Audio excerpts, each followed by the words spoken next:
प्रभु सभी को आशीष दे। सुप्रभात। हार्वेस्ट चर्च टाइम में आपका स्वागत है। हमें खुशी हुई कि आज की सुबह की आराधना सभा में आप हमारे साथ शामिल हुए और सच में आराधना दल ने बहुत ही बेहतरीन काम किया। मुझे आपका नहीं पता, पर ऐसा एक गीत है जो कई मौसमों में मेरे जीवन में आत्मा में अगुवाई और सेवकाई करता रहा है और उसने मुझे सामर्थ दी, और वो गीत है you rain above it all. और आखिरी हफ्ते में उसे बार बार लगातार बजाता रहा, जैसे मानो वो मेरे लिए रुक गया हो। और जैसे कि इस देश की समाचार की हेडलाइन हमारे दिल और दिमाग में छाई हुई है और परेशानियों में डालती है, पर क्या आप जानते हैं कि यीशु मसीह रेन अबव इट ऑल। क्या आप जानते हैं कि वो चिंतित नहीं है, परेशान नहीं है, घबराया हुआ नहीं है।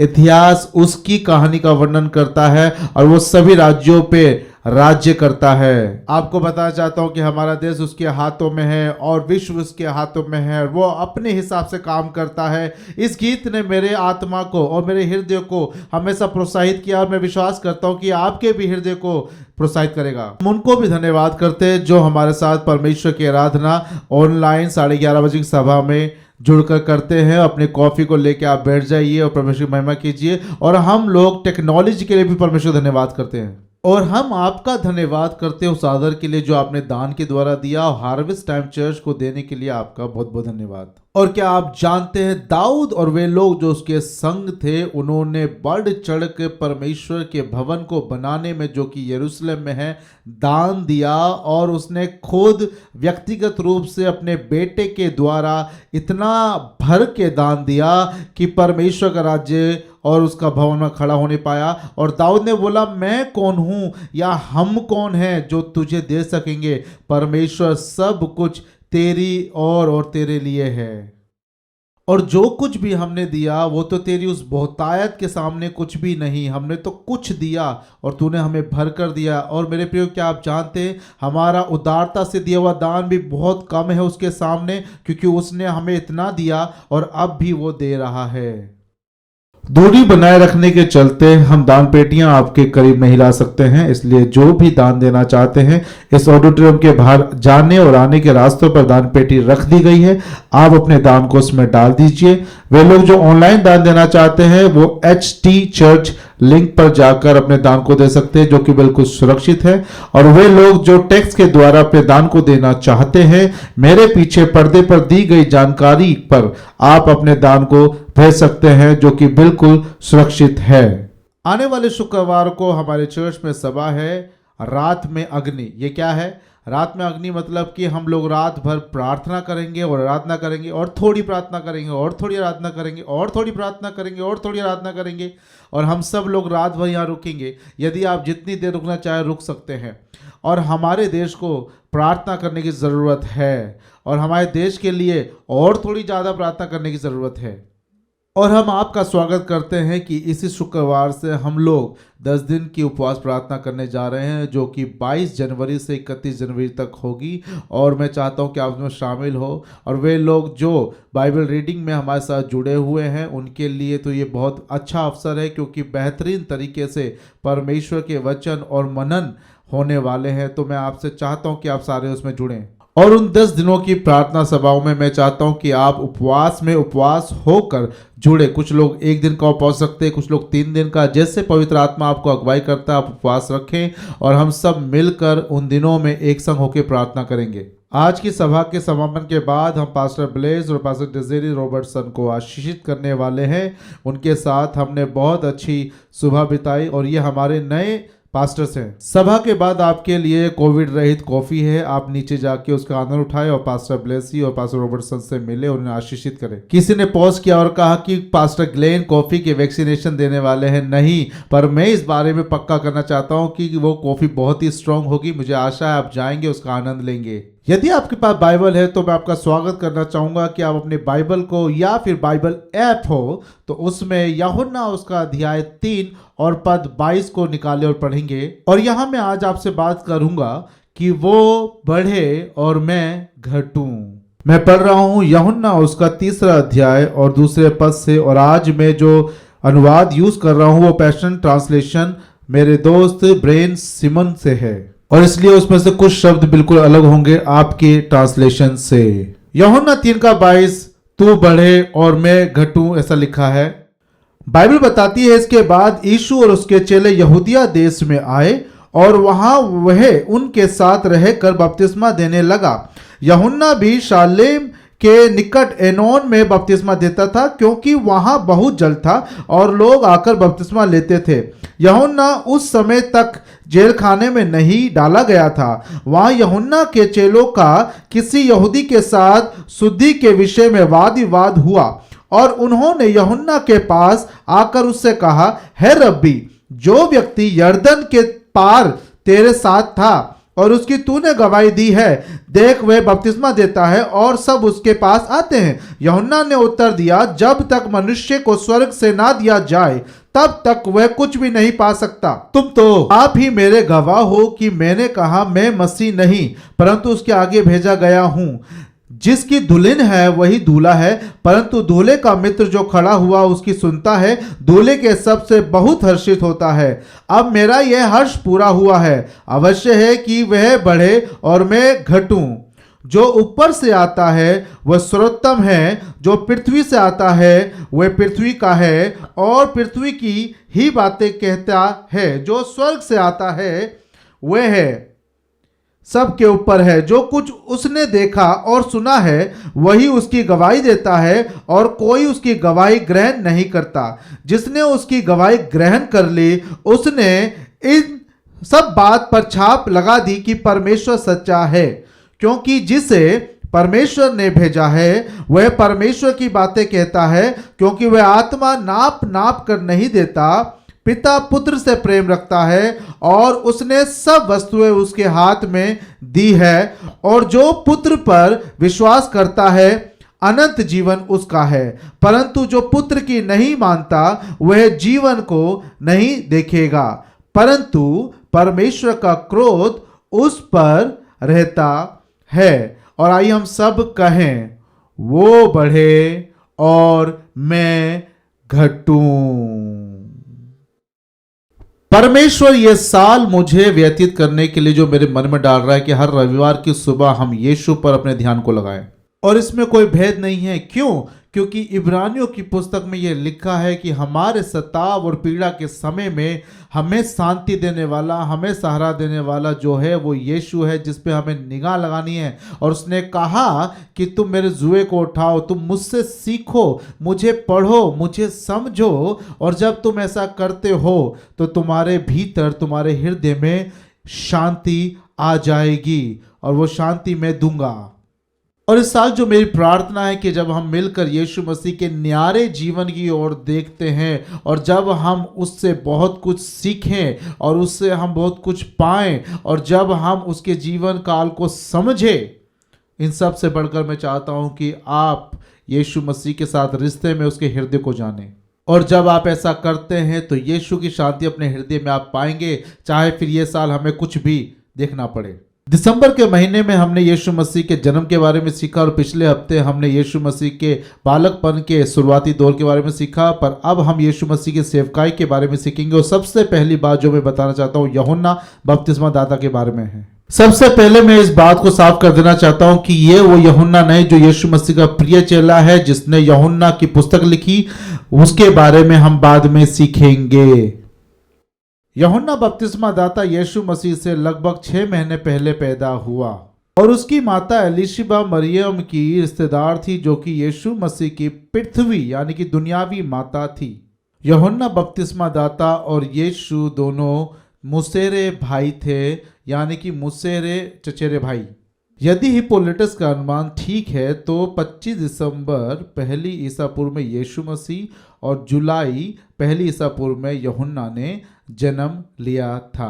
लूका बताता है कि यूहन्ना मरुस्थल में पला बढ़ा और संसार की संस्कृति से दूर रहा उसकी सेवकाई से पहले तक। और जब वो 30 साल का हुआ तो परमेश्वर का वचन उसके पास आया बुलाहट के तौर पे, और नए नियम में इसी भाषा का इस्तेमाल होता है एक भविष्यवक्ता की बुलाहट के लिए। और फिर यूहन्ना प्रचार करने लगा और बपतिस्मा देने लगा मरुस्थल में उन लोगों को जो उसके इर्द गिर्द थे। अगले हफ्ते हम ये देखेंगे कि यीशु मसीह का कहाँ और कैसे बपतिस्मा हुआ। बहुत सी रोमांचक बातें हैं जो आप अगले हफ्ते सीखने वाले हैं। और यूहन्ना बपतिस्मा दाता यरदन नदी में आगे और पीछे अपने काम को शुरू करता है और सबको बपतिस्मा देता रहता है। हम जानते हैं कि परमेश्वर के द्वारा यूहन्ना को यह कार्य दिया गया था कि वो मार्ग तैयार करे, पर हम ये बात को देखते कि कितनी गहराई से इच्छुक था वो कि उसने यीशु मसीह की सेवा को शुरू करने के लिए मार्ग तैयार किया। और मरकुस कहता है कि सुसमाचार यूहन्ना के द्वारा शुरू हुआ। यीशु के बपतिस्मा के बाद मरुस्थल में शैतान के द्वारा उसकी परीक्षा की गई और हम देखते हैं कि यूहन्ना और यीशु ने कुछ समय एक साथ काम किया। बहुत से यीशु के चेले वो पहले यूहन्ना के चेले हुआ करते थे। जब यूहन्ना के चेले यीशु मसीह की ओर पूरी निष्ठा के साथ फिरने लगे तो यूहन्ना के चेले इस बात से विचलित हुए और उन्होंने यूहन्ना को कहा कि क्यों सभी लोग यीशु की ओर फिरते हैं, इसमें तेरा क्या कहना है? तब यूहन्ना कहता है, क्या तुम्हें याद नहीं कि मैं मसीह नहीं हूं परंतु मुझे उससे पहले भेजा गया है? और लोग खड़े होकर उसके अगुवाईपन पे विचार करने लगे। और यहाँ पे यूहन्ना ने बहुत अच्छी तरीके से इस बात को हमें लिख कर दिया है कि तू बढ़े और मैं घटूं। मैं आपको यीशु मसीह के जीवन की कहानी इस क्रम में बता रहा हूं क्योंकि मुझे पवित्र आत्मा ने कहा कि तुम्हें ये सब बातें आज ही बतानी है और मैंने ये सीखा है कि मुझे वही करना है जैसा वो कहता है। इस साल के पहले रविवार को जब मेरे मित्र मार्कस डाइगर परमेश्वर का वचन बांट रहे थे तो पवित्र आत्मा मुझे भेदने वाले कुछ व्यक्तिगत सवाल पूछ रहा था। जब कोई और प्रचार करता है तो उस वातावरण में मैं होता हूं कि उस अभिषेक में पवित्र आत्मा मुझसे बहुत सारी बातें करता रहता है। पवित्र आत्मा मुझसे पूछना शुरू करता है कि क्या तुम सच में तैयार हो उसके लिए जो आने पर है। मैं जानता हूं परमेश्वर हमारे इस देश में एक बहुत बड़ा कार्य करने जा रहा है हमारी कलीसिया HTC से।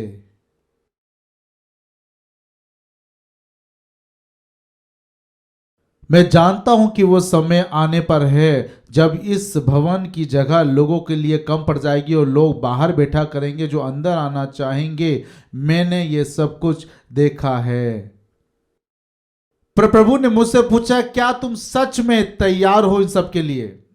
क्या तुम सच में तैयार हो उस शब्द के मतलब के लिए जो STC है, क्योंकि वो वैसा नहीं रहेगा जैसे पहले था?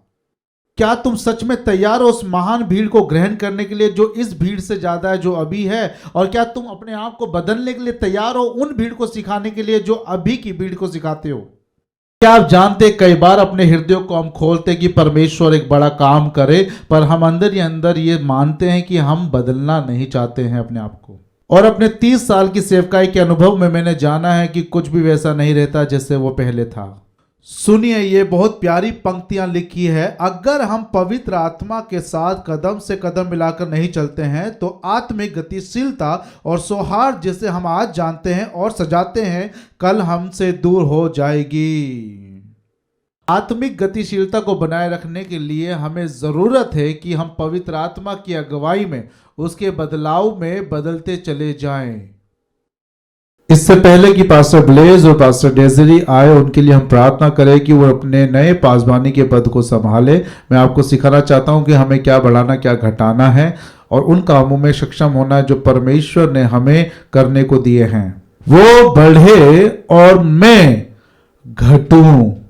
आपको बताना चाहता हूं कि आज के प्रोग्राम की और प्रचार की आउटलाइन आपको स्क्रीन पे दी जा रही है। अगर आपको पसंद आए तो उसे क्लिक करें और सुनिए। और यदि आपको प्रचार की आउटलाइन पसंद आती है तो आप रिक्त स्थान भर सकते हो और हमें फॉलो कर सकते हो और लाइव स्ट्रीम में आप जाकर आप PDF को डाउनलोड कर सकते हो और सुन सकते हो और हमें फॉलो कर सकते हैं। वो बढ़े और मैं घटूं पे जो विचार है उस पर पहली बात यह है कि यदि हमें नई चीजों को अपने जीवन में पाना है तो अधिकार और पक्षपात कम होना चाहिए और विनम्रता की क्षमता बढ़नी चाहिए। अधिकार और पक्षपात कम होना चाहिए और विनम्रता की क्षमता बढ़नी चाहिए। मुझे लगता है कि जब यीशु मसीह के कार्यों को हम सुसमाचारों में देखते हैं और पहली कलीसिया को जब हम प्रेरितों के काम में देखते हैं तो शायद मुझे लगता है कि उन्हें हम गुलाबी रंग के चश्मे से देखते हैं।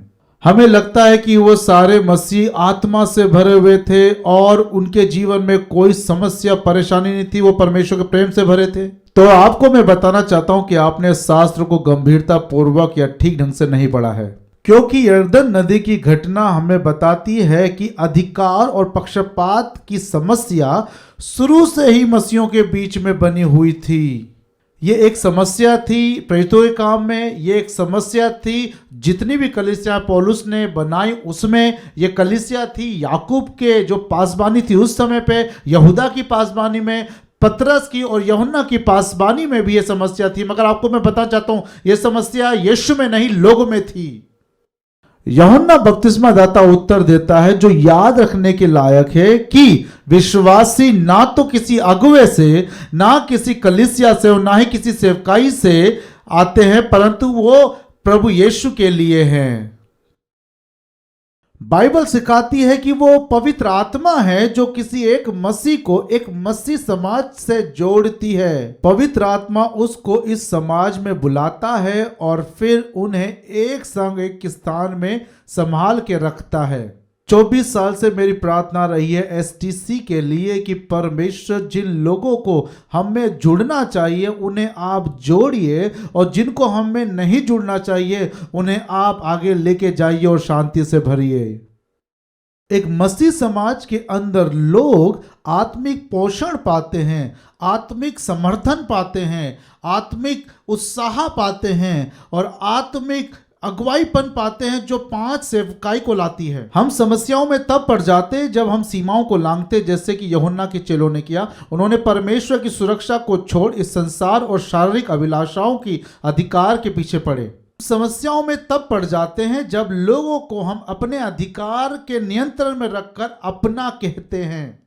यह सच है कि सारे विश्वासी मिलकर एक समाज में जवाबदेही बनते हैं, परंतु यह समाज प्रभु यीशु से संबंध रखता है। यह अच्छा प्रचार है। मुझे लगता है पहला और दूसरा बहुत अच्छा बिंदु था। यह अच्छा प्रचार है। यूहन्ना एक उदाहरण का इस्तेमाल करता है यहूदी शादी में दूल्हे के दोस्त के बारे में। दूल्हा अपने दोस्त के लिए नहीं परंतु अपनी दुल्हन के लिए है, और दुल्हन अपने दूल्हे के लिए है, और दूल्हे का दोस्त वहां पर केवल उनकी मदद के लिए आया है। उसका दूल्हे के साथ एक रिश्ता है, इसलिए उस दोस्त को एक श्रेष्ठ काम वहां पे मिला होता है। वो दोस्ती का काम है, ना कि अधिकार का। और ये हमें भी समझना चाहिए, दोस्ती अधिकार नहीं है। आप जानते हैं यीशु मसीह ने बपतिस्मा दाता को सबसे महान और श्रेष्ठ व्यक्ति दर्शाया है, और जब ये उसके मुख से निकला है तो ये एक बहुत बड़ी बात है उन लोगों के बीच में। मुझे लगता है कि यीशु ने यूहन्ना के बारे में ये बात इसलिए कही क्योंकि यूहन्ना का हृदय मूसा के हृदय जैसा नम्र था। पुराने नियम में गिनती की पुस्तक में ये बात दर्ज है कि जब पवित्र आत्मा 2 मुख्य अगुवों के ऊपर उतरा, एल्दाद और मेदाद पर, और उनके बच्चे थे my dad and your dad, और माय डैड आपके डैड से ज्यादा ताकतवर है। यहोशू मूसा के लिए चिंतित हो गया क्योंकि यहोशू को लगता था कि मूसा आखिरी भविष्यवक्ता है। वो दौड़ के मूसा के पास गया और बोलने लग गया, एल्दाद और मेदाद भविष्यवाणी करते हैं, उन्हें मना करिए। मूसा कहता है, शुक्रिया यहोशू, शायद तुम समझ नहीं पाए, मैं तो चाहता हूं कि सभी लोग भविष्यवाणी करें। तुरंत परमेश्वर ने मूसा को इस संसार का सबसे नम्र व्यक्ति ठहरा दिया, और इस बात को हम गिनती की पुस्तक उसके 12वें अध्याय में पाते हैं। और वही नम्र आत्मा हम यूहन्ना बपतिस्मा दाता में भी पाते हैं, जो कि यीशु मसीह का है, जो कहता है मेरा क्रूस उठाओ और मुझसे सीखो, मैं हृदय से नम्र और दया से भरा हुआ हूं। इसीलिए यीशु यूहन्ना को सबसे महान व्यक्ति कहता है। एसटीसी परिवार के प्रिय और मुख्य लोगों, परमेश्वर हमारे जीवन में कार्य करने लगा है इस साल में भी। आइए इससे नम्रता से हम शुरू करें। आइए हम मालिक ना बने, ना ही इस इमारत की, ना ही अगुवाईपन की, और ना ही लोगों की, क्योंकि ये सब यीशु का ही है। पौल कुरिन्थियों की कलीसिया को लिखता है कि ऐसी कौन सी चीजें जो परमेश्वर की ओर से नहीं है, और यदि वो परमेश्वर की ओर से है तो घमंड किस बात का करते हो कि वो तुम्हारी ओर से है। आइए हम विभाजन करने वाले लोग ना हो, जो नए लोगों का मुकाबला पुराने लोगों से करते हैं। यहाँ तो जब लोग यीशु से मिले पहली बार तो वो विश्वास में बढ़ने लगे। आइए हम दोस्ती को आगे बढ़ाएं, ना कि अधिकारीपन को। ये एक अच्छा प्रचार हो रहा है। वो बढ़े और मैं घटूं। नई चीजों का अधिकारी होने के लिए ये मेरा विचार है और जो मेरे लिए प्रिय भी है। सेवकाई के व्यक्तित्वों के प्रति अनुचित भक्ति कम होनी चाहिए और यीशु पर निर्भरता बढ़नी चाहिए।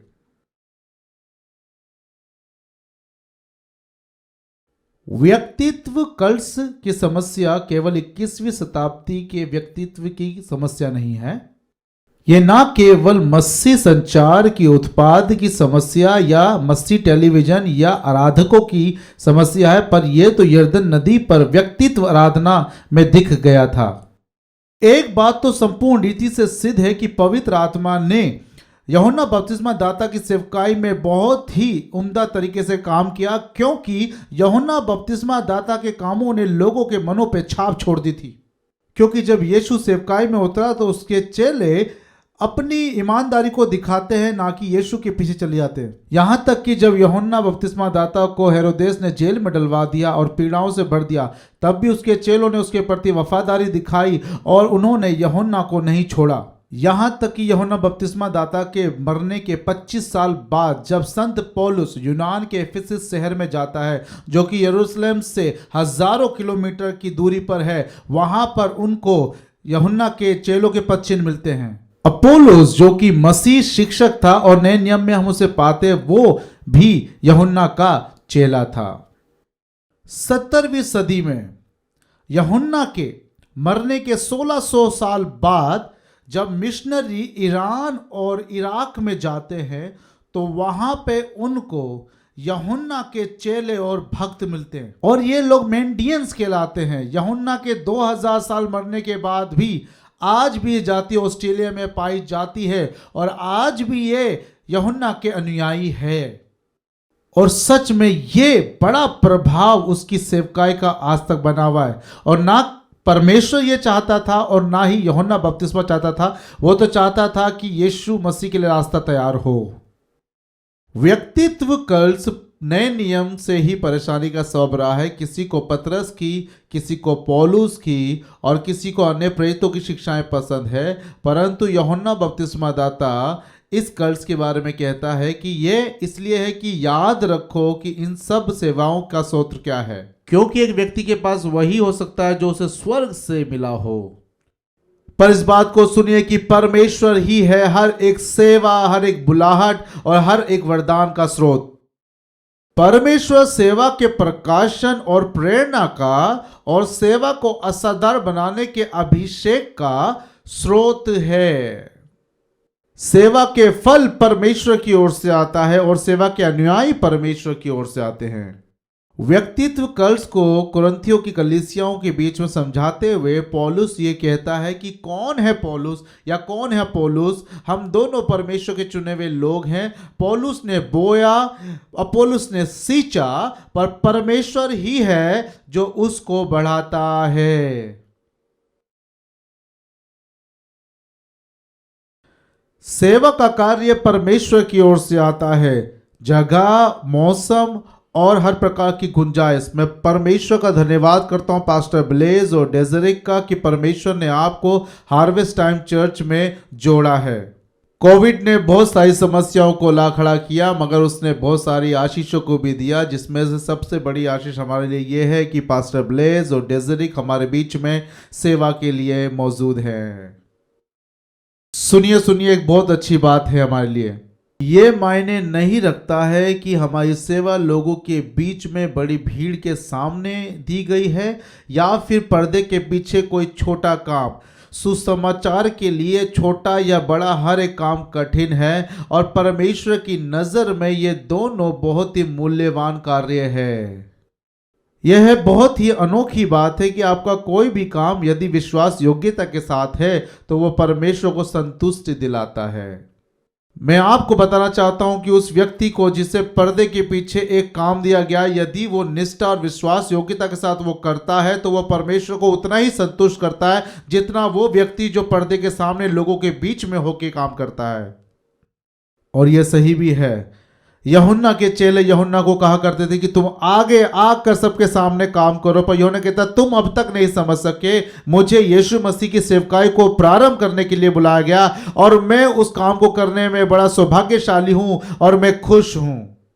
यूहन्ना के पास भविष्यवक्ता की एक ऐसी सेवकाई थी जो उसको बहुत आगे सबके सामने ला सकता था, पर सेवकाइयों का अंत परमेश्वर की ओर से आता है।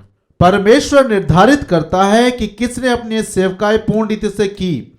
परमेश्वर ही है जो दूसरा मौका देता है उन लोगों को जो अपनी सेवकाई में हार गए, जैसे पतरस को उसने मौका दिया और जैसे मरकुस को मौका मिला जिसने मरकुस की पुस्तक को लिखा था।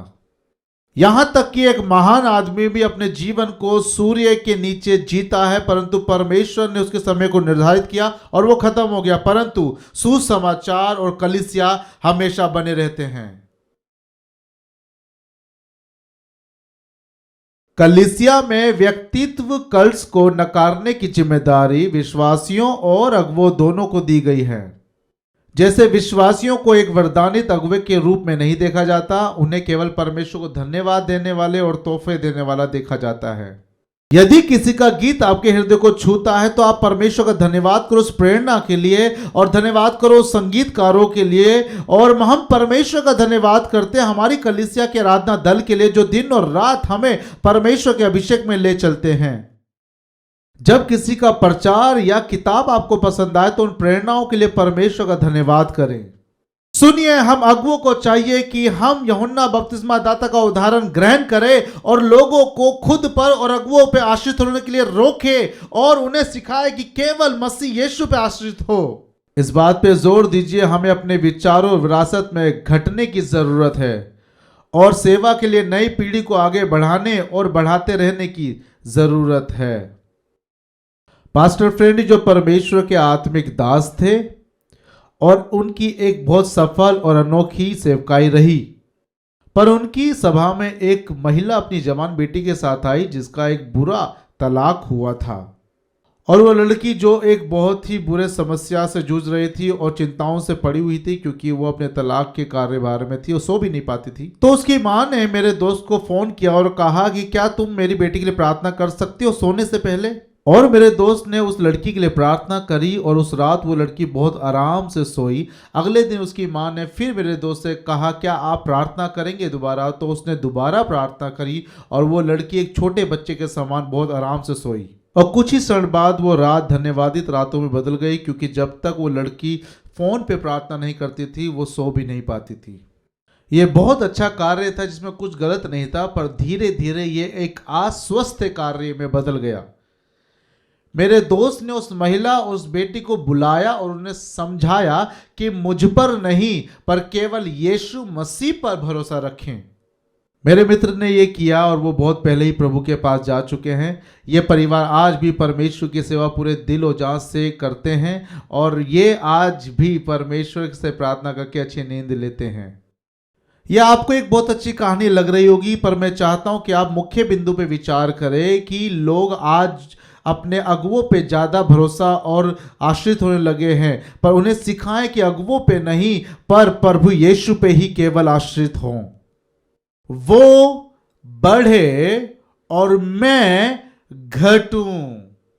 कुछ विचार है आपके लिए मेरे पास। अधिकार और अलगाव की भावना खत्म होनी चाहिए, व्यक्तित्व कल्ट की भावना खत्म होनी चाहिए। इससे पहले कि हम पास्टर लोगों का अभिषेक करें, आखिरी विचार आपके साथ बांटूंगा। व्यक्तिगत प्राथमिकताएं और पूर्वाग्रह घटना चाहिए और संवेदनशीलता और विवेक में वृद्धि होनी चाहिए। व्यक्तिगत प्राथमिकताएं और पूर्वाग्रह घटनी चाहिए और संवेदनशीलता और विवेक में वृद्धि होनी चाहिए। एक समय पर यूहन्ना बपतिस्मा दाता और प्रभु यीशु मसीह ने एक साथ कदम से कदम मिला के काम किया यर्दन नदी पे, ना केवल एक जगह पे पर एक साथ काम किया। पहले तो उन दोनों की सेवकाई एक जैसी लग रही थी, पर कुछ समय बाद यीशु मसीह की सेवकाई ने एक अलग स्तर ले लिया और एक दिशा में वो चलती चले गई। यूहन्ना और यीशु के दो अलग अलग प्रचार थे। यूहन्ना न्याय के ऊपर प्रचार करता था और यीशु मसीह प्रभुता के ऊपर। मैं आपको बताना चाहता हूं प्रभुता न्याय से बेहतर है। यूहन्ना ने मनफिराव का प्रचार किया ताकि लोग आग की मृत्यु से बच जाए, और यीशु ने मनफिराव का प्रचार किया ताकि लोग उस घर में प्रवेश करें जहां पे पिता की आशीषें हैं। कुछ समय बाद यूहन्ना को बंदीगृह में डाला और वह असमंजस में पड़ गया, और उसने अपने चेलों को यीशु के पास कहला भेजा, क्या तू ही वो मसीह है जो आने वाला था, या हम किसी और की प्रतीक्षा करें? क्योंकि तू अग्नि और न्याय का प्रचार नहीं करता, परंतु तू परमेश्वर के अनुग्रह और दया का प्रचार करने लगा है। वैसे मैं आपको बता देना चाहता हूं, दोनों ही प्रचार अच्छे हैं और परमेश्वर की ओर से है। बस यूहन्ना इस बात को नहीं समझ सका कि यीशु मसीह हमारे लिए उस द्वार को ले आया जिसमें अनुग्रह और दया है, और आज भी वो हमारे लिए द्वार खुला हुआ है। यीशु और यूहन्ना की सेवकाई के तरीके अलग अलग थे।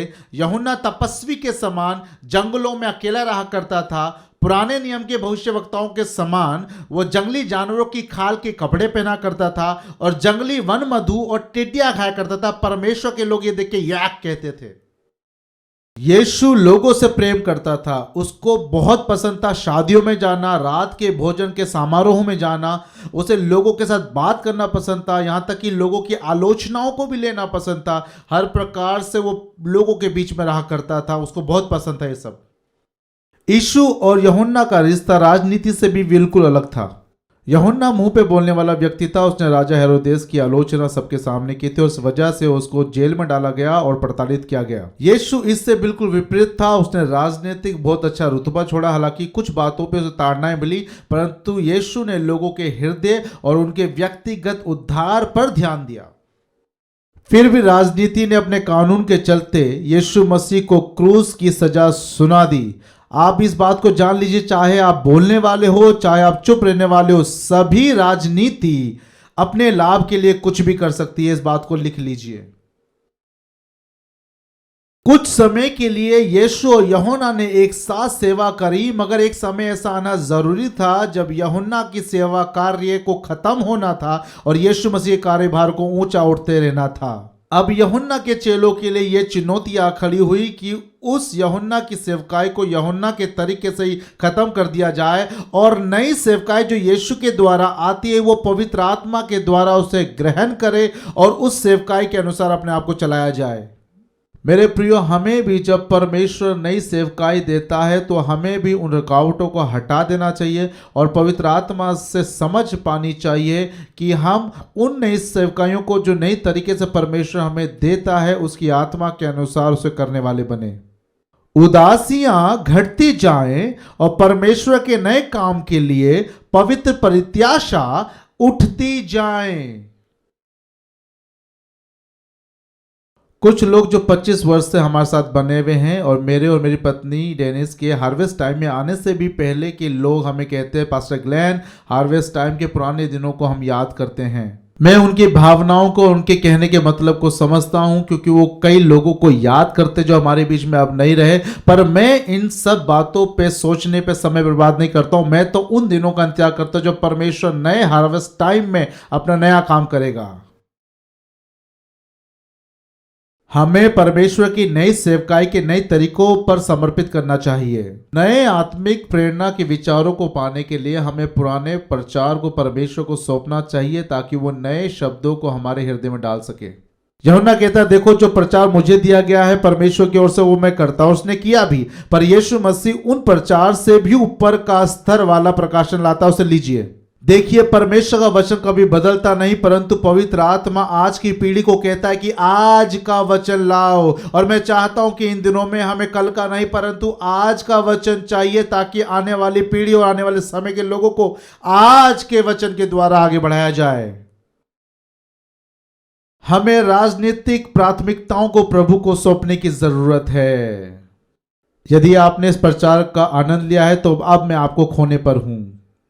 मैं आपको बताना चाहता हूं कि 20 जनवरी बुधवार को शपथ ग्रहण करने के द्वारा जो बाइडेन मेरे राष्ट्रपति बन जाएंगे और कमला हैरिस मेरे उपराष्ट्रपति, और मैं संपूर्ण रीति से प्रार्थना करने के लिए समर्पित हूं, उनकी शांति के लिए, सफलता के लिए, उन सबसे बढ़कर उनकी उद्धार के लिए। जैसे मैंने हमारे राष्ट्रपति ट्रंप के लिए प्रार्थना करी और उन सभी के लिए जो उससे पहले आए। राष्ट्रपति ट्रंप मेरे आज राष्ट्रपति है, वो कल मेरे राष्ट्रपति रहेंगे, वो मंगलवार को मेरे राष्ट्रपति रहेंगे, पर बुधवार की सुबह मेरे नए राष्ट्रपति और उपराष्ट्रपति आ जाएंगे जिनके लिए प्रार्थना करना मेरा कर्तव्य है और मैं उनके लिए प्रार्थना करूंगा। प्रियो सुनिए, मसीहत अमेरिका बिना जी सकती है, परंतु अमेरिका बिना मसीहत नहीं जी सकता है। सबसे जरूरी हमें प्रार्थना करनी हमारे देश के लिए, हमारे नेताओं के लिए और हमारी कलीसिया की बेदारी के लिए। प्रभु मुझे इस समय अगुवाई कर रहा है कि हमें चुनाव से पहले उपवास रखने की जरूरत है, उनके लिए प्रार्थना करने की जरूरत है। और मेरी प्रार्थना यह है कि परमेश्वर घास के समान जड़ पकड़ी हुई बेदारी अमेरिका में लाए। और यह मायने नहीं रखता कि वॉशिंगटन में वो क्या कहते या क्या करते, पर अमेरिका परमेश्वर की आवाज को सुनेगा और परमेश्वर के वचन को मानेगा। यह है मेरी प्रार्थना। वो बढ़े और मैं घटूं। परमेश्वर हमें उन अधिकारों में लेके जाए जो वो नए तौर पे लेकर आने पर है। क्या आप खड़े होगे और राजाओं के राजा और प्रभुओं के प्रभु को एक बड़ी महिमा दें? और आइए प्रियो से छोटी महिमा ना दें, पर उसे एक बड़ी और महान महिमा दें।